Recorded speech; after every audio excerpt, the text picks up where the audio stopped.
Good morning बच्चों। Mission शिक्षक संवाद के पढ़ाई से प्रतियोगिता तक जूनियर स्तर विज्ञान में आज हम फिर जवाहर नवोदय विद्यालय प्रवेश परीक्षा में पूछे जाने वाले महत्वपूर्ण प्रश्नों के साथ उपस्थित हैं। पहला प्रश्न है, मनुष्य के कानों में ध्वनि किस रूप से मस्तिष्क तक पहुंचती है? ध्वनि तरंगों के रूप में, विद्युत आवेगों के रूप में, विक्षोभ के रूप में या फिर उपयुक्त सभी?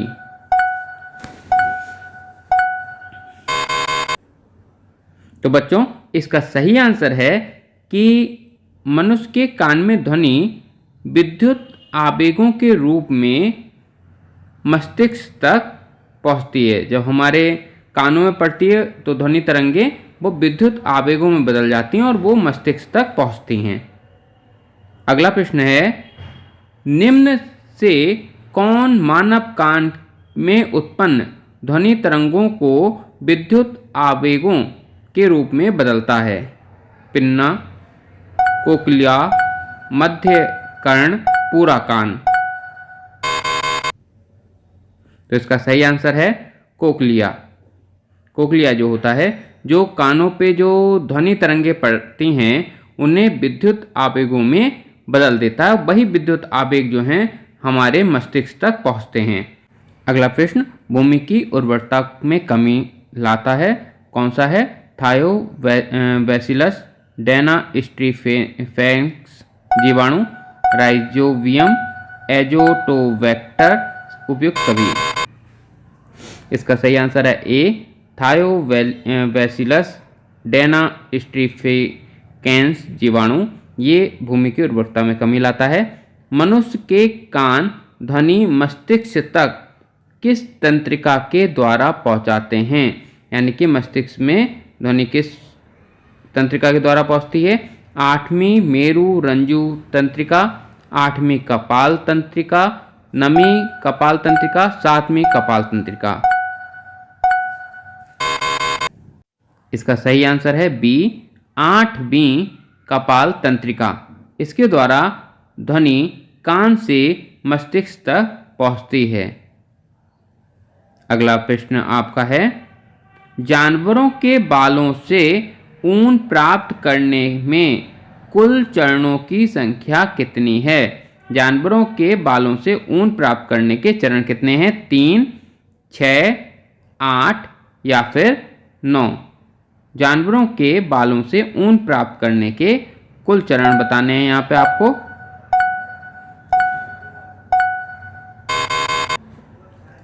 तो बच्चों, इसका सही आंसर है बी, 6। यानी कि 6 चरणों में जानवरों के बालों से ऊन प्राप्त होती है। अगला प्रश्न है आपका, प्रश्न नंबर 6, रेशम की खोज किस देश में हुई थी? रेशम किस देश में खोजा गया था? यह आपका प्रश्न है। ऑप्शन है चीन, सऊदी अरब, न्यूजीलैंड या फिर मिस्र। इनमें से किस देश में रेशम की खोज हुई थी? बच्चों, आपका सही आंसर है चीन। चीन में रेशम की खोज हुई थी। सबसे पहले रेशम चीन में प्राप्त हुआ था। क्वेश्चन 7 है आपका, सर्वप्रथम तत्व के नाम के पहले अक्षर को उसका प्रतीक चिन्ह बनाने का सुझाव किसने दिया था? डाल्टन ने, न्यूटन ने, वर्जीलियस ने या फिर रदरफोर्ड ने? इनमें से कौन सा वैज्ञानिक ऐसा था जिसने यह सुझाव दिया था?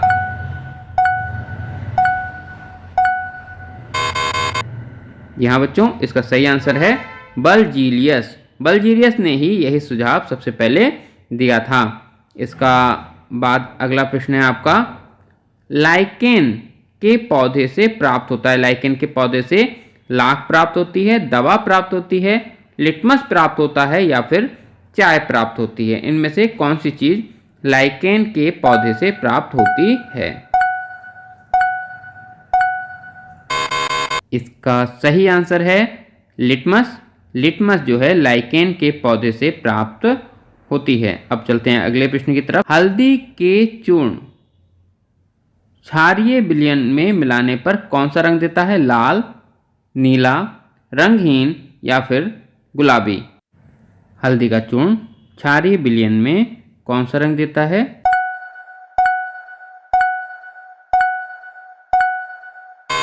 बच्चों, इसका सही आंसर है लाल। यदि हल्दी के चूर्ण को क्षारीय विलयन में मिलाया जाएगा तो वह लाल रंग देगा। अगला प्रश्न है आपका, ऊष्मा का मात्रक क्या है? ऊष्मा का मात्रक क्या है? जूल, कैलोरी, किलो कैलोरी या फिर उपयुक्त सभी।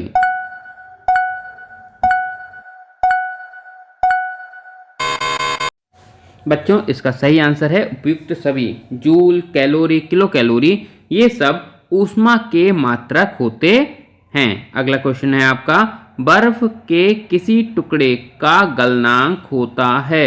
बर्फ का गलनांक पूछ रहे हैं आपसे, कितना होता है? आपके ऑप्शन हैं 0 degree centigrade, -4 degree centigrade, 100 degree centigrade या उपयुक्त में से कोई नहीं। बच्चों, इसका सही आंसर है 0 डिग्री सेंटीग्रेड बर्फ का गलनांक होता है। 0 डिग्री सेंटीग्रेड पे बर्फ पिघलने लगती है। अगला प्रश्न, 98.6 डिग्री फ़ारेनहाइट में होते हैं 100 degree centigrade, 37 degree centigrade, 0 degree centigrade या -4 डिग्री सेंटीग्रेड।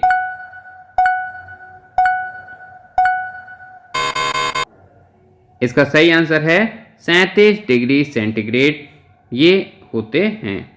दाद रोग है, दाद जो रोग हो जाता है बच्चों, ये किसके कारण होता है? ये आपसे पूछ रहे हैं और आपके ऑप्शन हैं सभी कवकों के कारण, टाइकोफाइटान के कारण, माइक्रोस्पोरन के कारण या बी और सी दोनों के कारण।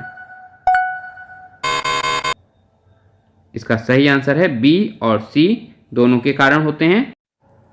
अगला प्रश्न है बच्चों, पश्मीना ऊन की साल किसके बालों की बनी होती है? ऑप्शन है याक, कश्मीरी हिरन, कश्मीरी बकरी या फिर लामा।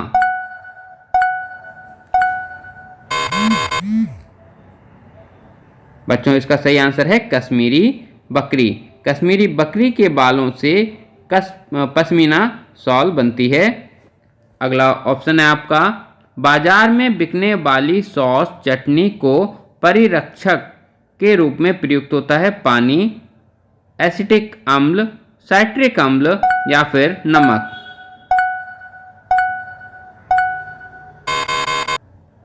बच्चों, इसका सही आंसर है एसिटिक अम्ल। एसिटिक अम्ल जो होता है वह प्रतिरक्षक के रूप में प्रयोग होता है। आचार में संरक्षक का कार्य करता है। अचार जो हम लोग बनाते हैं घरों में उसमें संरक्षक का काम करता है। पानी, नमक, एसिटिक अम्ल या फिर उपयुक्त सभी। इनमें से कौन सी चीज़ अचार में संरक्षक का काम करता है? बच्चों, इसका आंसर है नमक। नमक जो होता है अचार में संरक्षक का काम करता है।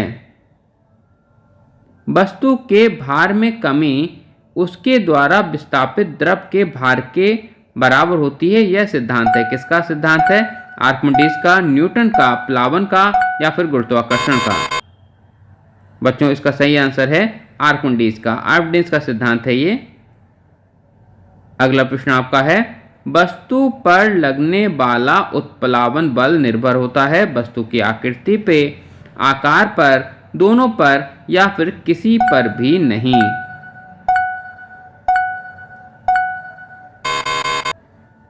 बच्चों, इसका आंसर है दोनों पे। आकृति और आकार दोनों पर ही उत्प्लावन बल निर्भर करता है। अगला प्रश्न है आपका, अपतल लेंस से बने प्रतिबिंब होते हैं। कैसे प्रतिबिंब होते हैं? सदैव वास्तविक, सदैव आभासी, दोनों या प्रतिबिंब बनते ही नहीं हैं।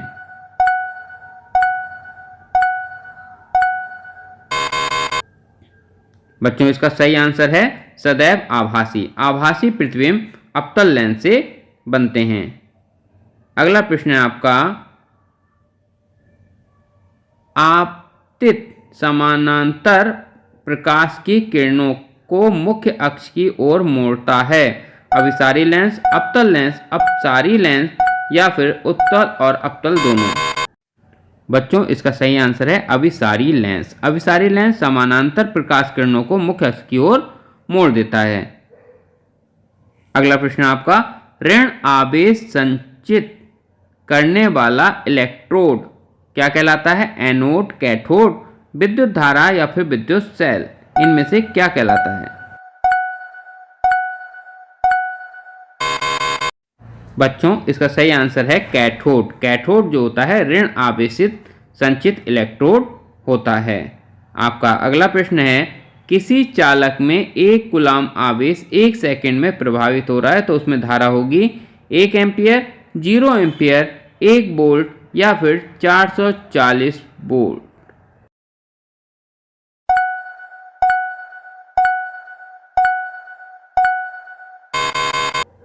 सही आंसर है 1 एम्पियर धारा प्रवाहित होगी। किसी बर्तन में रखा द्रव सबसे अधिक दबाव किस दिशा में डालता है? सभी दिशाओं में अलग अलग दबाव डालता है, सभी दिशाओं में समान दाब डालता है, पेंदी पर या फिर बर्तन की दीवारों पर? तो बच्चों, इसका सही आंसर है सभी दिशाओं में समान दाब डालता है। अगला प्रश्न है आपका, द्रव का दाब किस पर निर्भर करता है? द्रव का दाब इनमें से किस चीज़ों पर निर्भर करता है? द्रव स्तंभ पर निर्भर नहीं करता, द्रव स्तंभ की लंबाई पर, गुरुत्वाकर्षण पर या फिर द्रव के प्रकार पर? तो बच्चों, इसका सही आंसर है द्रव स्तंभ की ऊंचाई पर द्रव का दाब निर्भर करता है। पीत बिंदु पर बना प्रतिबिंब दिखाई देता है अस्पष्ट, सर्वाधिक स्पष्ट, प्रतिबिंब नहीं बनता नहीं या धुंधला?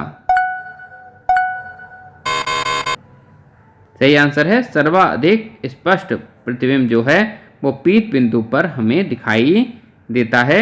अगला प्रश्न है, मानव नेत्र में पाए जाने वाले द्रव को कहते हैं पानी, रक्ताभ, चखाव या फिर आंसू?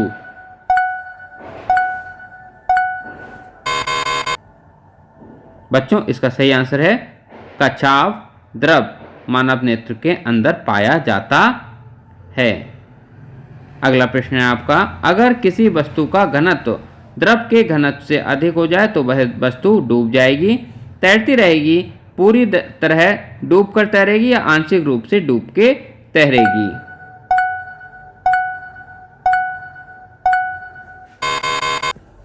बच्चों, इसका सही आंसर है डूब जाएगी, वस्तु डूब जाएगी। अगला प्रश्न आपका, कूड़े करकट पर उगने वाला कुकुरमुत्ते को कहते हैं कवक, जीवाणु, विषाणु या लाइकेन?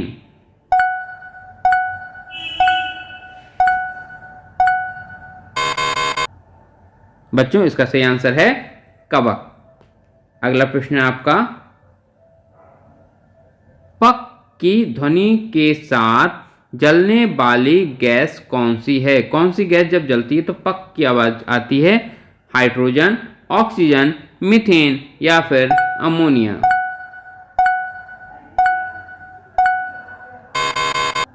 इसका सही आंसर है हाइड्रोजन। हाइड्रोजन गैस पक की ध्वनि के साथ जलती है।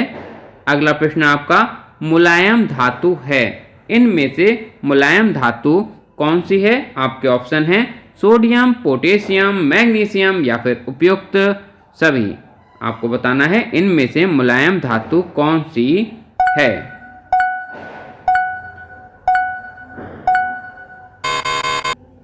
बच्चों, सही आंसर है उपयुक्त सभी।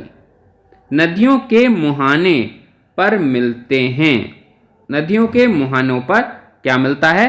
कोयला, संगमरमर, पेट्रोलियम या फिर उपयुक्त सभी?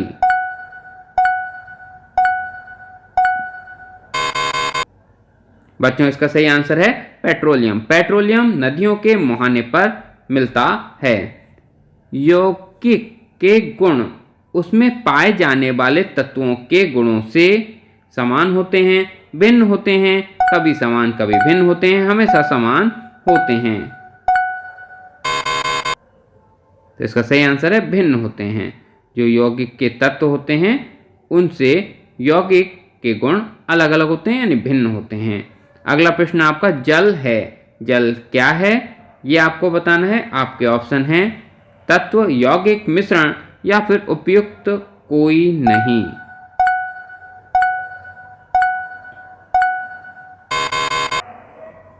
बच्चों यह यौगिक है क्योंकि ये हाइड्रोजन और ऑक्सीजन दो तत्वों से मिलकर बना है। अगला प्रश्न है रेशम के कीट किस पेड़ पर पाले जाते हैं? शहतूत, अरंडी, ओक या फिर उपयुक्त सभी। इसका सही आंसर है उपयुक्त सभी। इन्हीं तीनों पेड़ों पर रेशम के कीट पाले जाते हैं, शहतूत, अरंडी और ओक के पेड़ पर। गुणवत्ता की दृष्टि पर सबसे अच्छी भेड़ किस देश की मानी गई है? चीन की, भारत की, ऑस्ट्रेलिया की या न्यूजीलैंड की। इसका सही आंसर है न्यूजीलैंड। न्यूजीलैंड की भेड़ें गुणवत्ता की दृष्टि में सबसे अच्छी भेड़ें मानी जाती हैं। बच्चों ये आज की प्रश्नोत्तरी थी। फिर आएंगे कुछ और प्रश्नों के साथ। तब तक के लिए धन्यवाद।